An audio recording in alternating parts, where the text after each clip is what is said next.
معانا الدكتور ممدوح علي، مستشار الطبي للسفارة المصرية بالسودان. أهلا بك يا دكتور.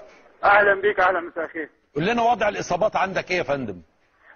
دلوقتي احنا كنا في المطار وكان في تجمع للركاب كبير، والتجمع ده كان قدام الباب نتيجه لكل الناس خلصوا الماتش عايزين يسافروا وضغطوا على الباب. الحقيقه في الموقف ده ما حصلش اي اصابات. كان معايا تيم طبي ب 12 طبيب على اعلى مستوى في جميع التخصصات مكلفين من وزاره الصحه، ولفينا على كل الركاب الاف الركاب ما فيش ولا مصاب في دول.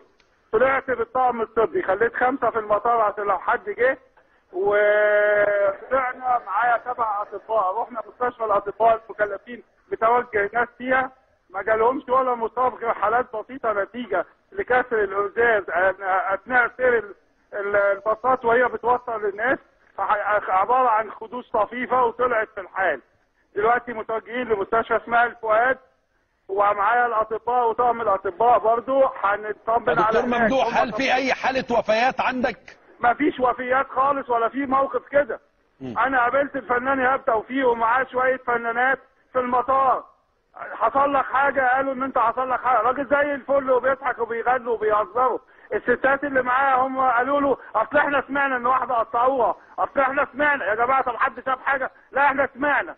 احنا معانا ما شفتش غير الفنانين يا الجماهير العاديه هل في اي حاله وفيات؟ بقيه الجماهير العاديه. السفير قاعد في السفاره ومطلع اطقم ندور على مصابين. مش لاقي، انا مش لاقي مصاب. انا بدور، انا معايا عربيه ومعايا 8 اطباء همسح الخرطوم كلها عشان لو لقيت حد اساعده. خليك شغال لغايه الصبح يا دكتور ممدوح.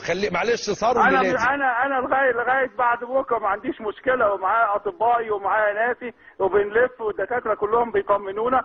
ما فيش حد توفى، ما فيش حد اتضرب بسكينه، ما فيش حد عصر. كل الاصابات طفيفه نتيجه لرمي الطوب على الازاز. شكرا. انا شغال لغايه الساعه 8 الصبح هجيب الخرطوم كلها. شكرا دكتور ممدوح علي، المستشار الطبي لسفارتنا في الخرطوم. وزي ما